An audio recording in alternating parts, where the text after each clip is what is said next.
Bonsoir à tous. Crise politique, épisode 3, plume dans la plaie. Nous sommes avec Moussa Sen Absa depuis Bamako. Moussa Sen Absa, bonsoir. Bonsoir. Nous parlons de la crise politique. On a vu un peu la vidéo que les artistes ont fait pour dénoncer ce coup d'État institutionnel, d'après les mots de l'opposition, d'après les mots des artistes. Pourquoi les artistes se sont levés dans ce contexte-là pour hausser le ton? C'est à quel objectif, c'est à quelle fin? Je pense que l'artiste est d'abord un membre de la société, c'est un peu un miroir de la société, c'est quelqu'un qui regarde sa société et qui ne peut en aucune façon être insensible au remous de cette même société. Donc l'artiste est comme, un peu comme l'œil de la société aussi. C'est-à-dire c'est tout le ressenti de la société qui se répercute dans sa création. Cette même société qui l'inspire, cette société qui le nourrit, qui lui donne des sujets, qui lui permet de raconter des histoires. Donc, si cette société est en crise, l'artiste se doit d'élever la voix et de dire ce qu'il pense, mais de la manière la plus sincère, sans forcément parti pris, mais de dire que le peuple va mal et qu'il y a lieu de redresser la barre et de voir comment on peut, d'une manière assez spécifique, utilisant le génie sénégalais qu'on connaît, et voir comment on peut encore sortir la tête de l'eau, parce que là, on est plongé dans une crise qui risque d'être très dangereuse.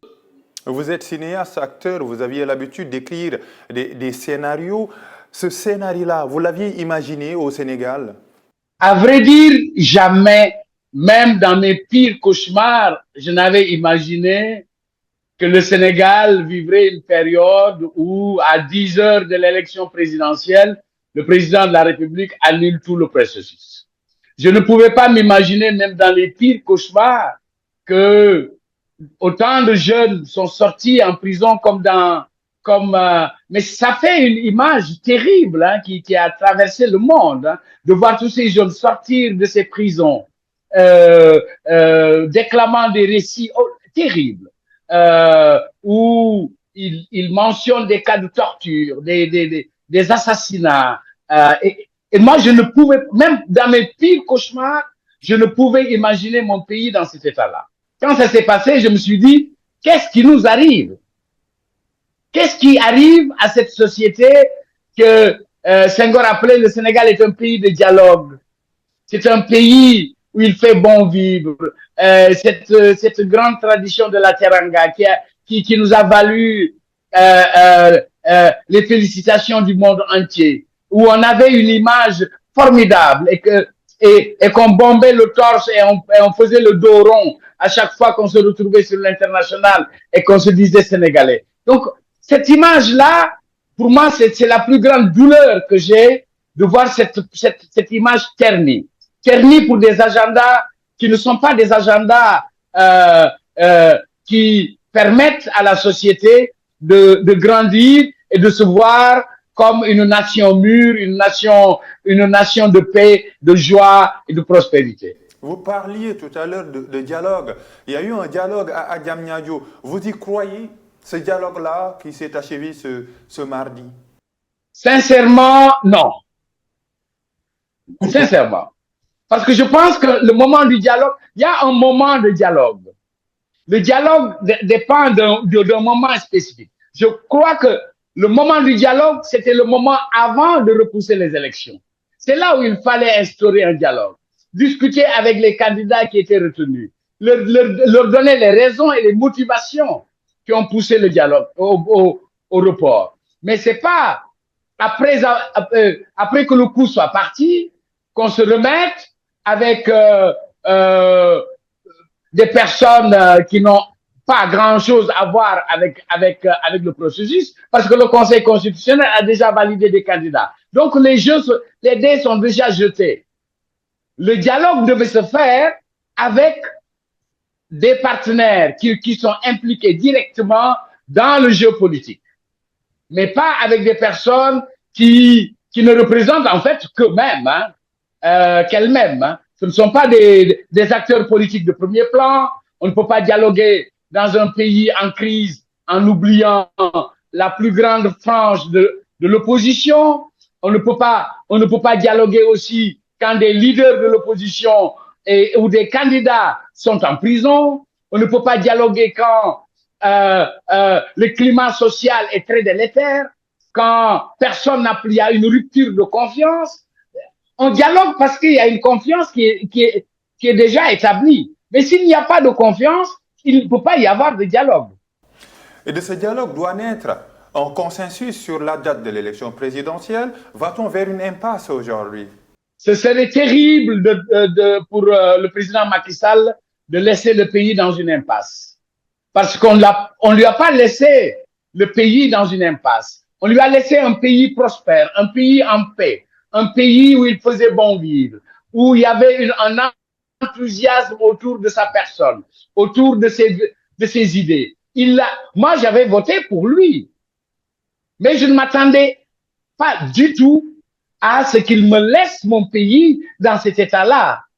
Donc, pour moi, la balafre est déjà faite. Le mal est fait. Le mal est fait parce que pour une fois, on a repoussé des élections à 10 heures de l'élection, de la campagne. Pour moi, déjà, c'est une balafre indélébile sur le magistère du président Macky Sall. Et ça, vraiment, je ne lui souhaitais pas ça. J'aurais souhaité qu'il fasse ses 2 mandats, qu'il prépare sa succession, qu'il se mette à la hauteur et qu'il se dise, le terrain est là, jouez, que le meilleur gagne. Et ça aurait été quelque chose d'extraordinaire, comme un legs aux générations futures, comme une marque indélébile sur l'histoire de ce pays. L'histoire de ce pays qui s'est construite de consensus, de dialogue, de bon voisinage, pas d'animosité. Mais ce que je sens aujourd'hui, c'est qu'il y a une telle animosité, une telle rupture de confiance que proposer une autre date, j'ai lu tout à l'heure qu'il propose le 2 juin. Oui, ce sont les travaux des commissions, oui. Les commissions sont composées par qui? Qui sont dans ces commissions? S'il n'y a pas si les candidats ne sont pas dans les commissions, s'il n'y a pas encore de forclusion, dans la mesure où on peut encore organiser l'élection, on a encore le temps de le faire dans les dates pour que le 2 avril, Monsieur le Président de la République fasse une passation de service avec son successeur. Je pense que ça, c'est la chose la plus élégante qu'il puisse faire pour son pays. Je ne crois pas du tout à ce report au 2 juin parce que, comme il a déjà changé la date officielle du 25 février, qu'est-ce qui prouve à l'opposition qu'il ne va pas changer le 2 juin? Donc, je pense qu'il faut qu'on arrête de jouer avec le Sénégal. Le Sénégal est trop grand pour être un jouet. Le Sénégal vaut toutes les batailles, vaut toutes les guerres. C'est un pays magnifique. C'est un pays béni des dieux. Dieu ne nous doit plus rien. Nous avons tout. Il ne faut pas gâcher ça. Il ne faut pas que les politiciens qui ne représentent pas 2% de la population prennent en otage tout un peuple. Un peuple qui ne rêve que d'une chose, c'est de vivre en paix, de bénéficier des ressources et d'avoir une liberté d'expression et une démocratie légendaire restaurée à jamais. Vous aviez l'habitude, et vous êtes sur ce chemin-là, d'écrire sur la psychologie des personnages. Vous l'aviez dit tout à l'heure, vous aviez voté pour le président Macky Sall. Aujourd'hui, quelle est la posture du président de la République? Comment le définiriez-vous? Je pense que c'est quelqu'un qu'il faut aider à sortir. Je pense qu'il est parti, c'est comme l'image qu'il me renvoie, c'est l'image d'une belle biche entourée d'hyènes, apeurée, terrorisée. Il m'a pas l'air sain. Il m'a pas l'air de quelqu'un qui contrôle tout. J'ai l'impression qu'on lui a vendu tellement la peur que la peur l'habite. Et ceux qui lui vendent la peur ne lui ont pas rendu service. Moi, j'ai dit souvent dans mes sorties, j'ai dit, le problème du président Macky Sall, c'est d'être entouré de gens qui ne lui disent pas la vérité. Tout le monde joue sa carte pour des villas, pour des voitures, pour avoir de l'argent. Donc, tout le monde joue sa carte personnelle. Il n'a pas de patriote au sens noble du terme. Des gens qui n'ont pas besoin de son argent. Des gens qui lui disent, Monsieur le Président, vous ne pouvez pas faire ça. Et pourquoi vous ne pouvez pas faire ça? Vous ne devez pas faire ça. Et qui sont prêts à y laisser les avantages et les tout. Les avantages, on les laisse ici. Il y a plus grand que des avantages. Et le président, il faut l'aider. C'est ça que je dis. Il faut l'aider à. Mais qui doit l'aider? Poser des gestes. Qui doit l'aider? Mais ceux qui doivent l'aider sont écartés. C'est ça le problème de Macky Sall. Il est seul. Moi, en tant que, si je vois le personnage, je vois un personnage seul, abandonné dans une clairière, où il est entouré d'hyènes, où il n'y a personne qui pense à son devenir personnel, en tant qu'individu, en tant que Sénégalais de souche, en tant que quelqu'un à qui le Sénégal a tout donné et qui doit rendre tout aux Sénégalais. Et je pense que là où il est, quand il est seul dans sa chambre avec son épouse, il doit se poser bien des questions. Il doit se dire tout ça pour ça. Tous ces grands travaux qu'il a fait. Il a fait ce qu'il a pu. Il a réalisé des choses. Il faut l'aider à partir la tête haute. Il ne faut pas le laisser à l'abandon, ne serait-ce que pour l'image du Sénégal. Je serais terriblement déçu de le voir traîner dans la boue, accusé à tort ou à travers, son nom sali. Je serais malheureux. Malheureux pour lui, malheureux pour le Sénégal, malheureux pour ce qui sera inscrit dans l'histoire de ce pays. Parce que l'histoire elle est terrible, l'histoire. Parce que l'histoire marque le temps, donne des récits à la postérité. Et ces récits de la postérité, avec les réseaux sociaux, c'est indélébile. Plus personne ne pourra les effacer. Il faut qu'ils sortent par la grande porte.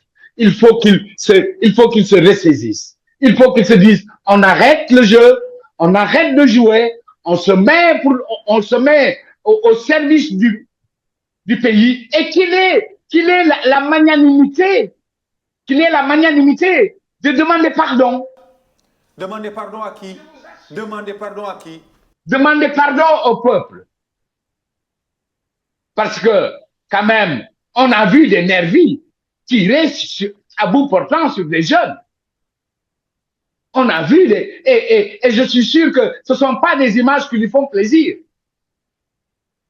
Il faut qu'il demande pardon. Mais pardon comme une forme de sublimation, comme une forme de purification. Parce qu'on a besoin de pardon. Moi-même à mon fils, je dis pardon. Je demande pardon même à mon fils. À plus forte raison si on est chef d'État. On a 18 millions de sujets.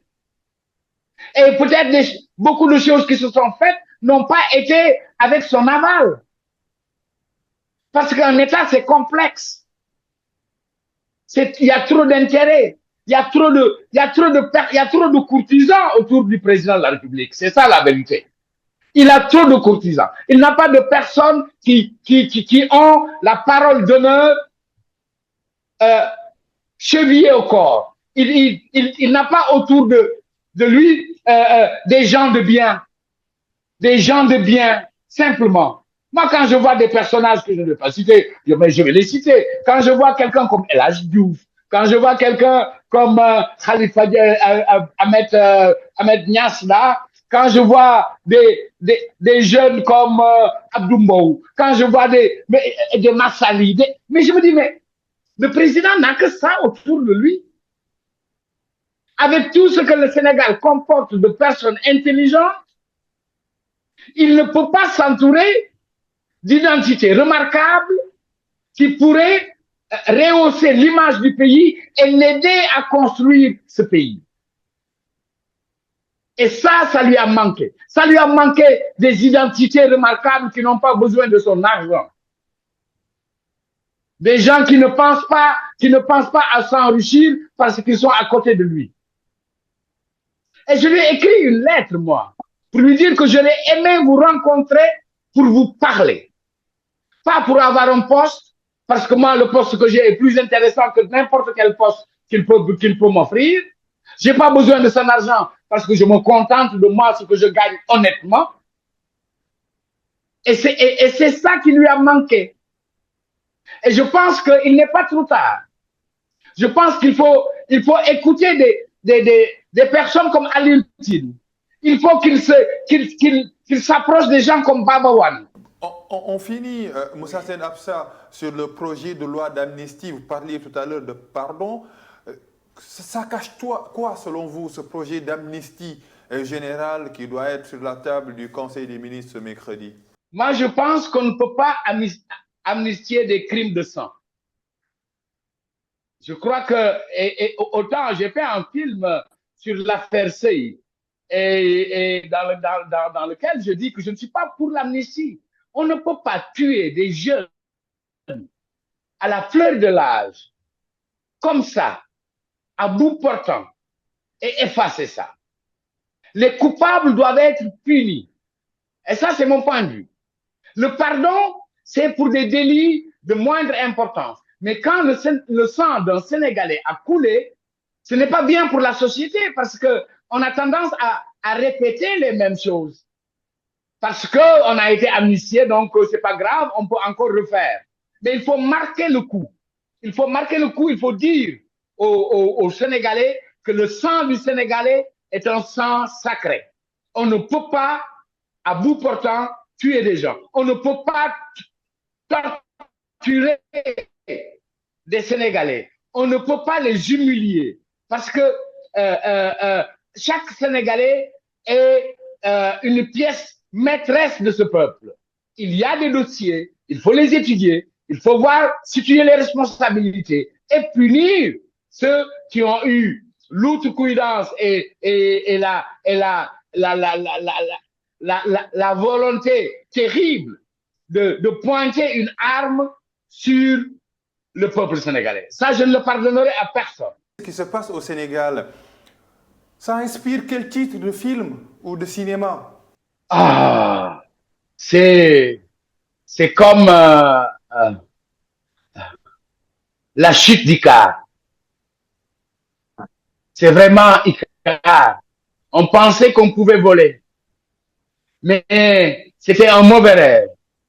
Et on a eu des ailes remplies de plomb et qu'on ne peut pas, on a du mal à nous élever. C'est un peuple qui était au sommet comme un albatros qui regardait le monde d'en haut et qui tout d'un coup fait un plongeon terrible dans la mer. Mais il ne tombe pas dans la mer, il tombe sur un rocher. Et évitons que ce peuple tombe sur un rocher et se casse. Merci beaucoup, Moussa Sen Absa. Merci beaucoup, Moussa Sen Absa, acteur, réalisateur, cinéaste. Merci également à vous, chers téléspectateurs, et surtout à la liaison technique assurée par Serigne Saliou Dème. Bonsoir à tous.